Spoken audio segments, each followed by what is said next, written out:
باشن. این تمایزه. مثلا فرض میگه یه مثالی زده شد از تبلیغات و گفته شد که این تبلیغات باعث آقای درگی مثال زدن. اگر من از صبح تا شب مثلا بگم که فرض کنیم که سایران سایران سایران، یا از صبح تا شب بگم که مثلا LG، خب چه فرقی میکنه برای شما؟ LG چیکار کرده که سایران نمیکنه؟ سایران چیکار کرده که ناسیونال پاناسونیک نمیکنه؟ اون چیکار کرده که تکنیکس نمیکنه؟ اگه همه مثل هم باشن که تمایزی وجود نداره. پس من هم تو قیمت گذاریم، هم تو توزیعم، هم تو تبلیغم، هم تو روش‌های دیگه‌ام بایستی که متمایز باشم، یه کاری بکنم که دیگران نکردن، صفتی به محصول بدم که دیگران ندادن. و این تمایز نه فقط تو صفات محصول میتونه باشه، توی پروسیجرهای اداری منم میتونه باشه.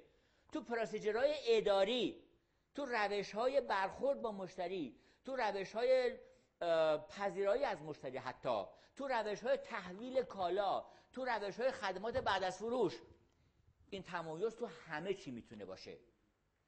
تمایز توی بسته‌بندی شما هم میتونه باشه.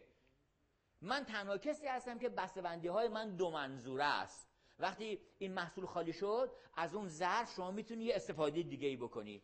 هیچ کدوم از رقبای من بسته‌بندی‌هاشون این تمایز دیگه. من تنها کسی هستم که میگم آقا من از دمقسط میفروشم، دام پیمنتم نمیخوام، پیش پرداختم نمیخوام. من تنها کسی هستم که میگم گارانتی مادام العمر. اولین کسی که تو اتومبیل گفت گارانتی مادام العمر لگزوس بود. لگزوس گفت گارانتی مادام العمر، اولین کسی بود. شد تمایز. یا زیراکس اولین کسی بود که برای که رضایت مشتری رو بالا ببره گفت هر موقع محصول منو نخواستی بیار پس بده، من یه کاپیر دیگه بهت میدم، یه ماشین تکثیر دیگه بهت میدم، ماشین تکثیر قدیمی رو که ازش راضی نیستی به من بده، من یه ماشین نو بهت میدم دیگه، بقیه‌اش هم تو کاری نداشته باش. حالا بعدن چیکار کرد؟ اون ماشین قدیمی رو گرفت، لوبریکیت کرد، روغنکاری کرد، تمیز کرد، مرتبش کرد، اجاره داد. الان درجه رضایت مشتری از زیراکس 100%. به خاطر این تمایز.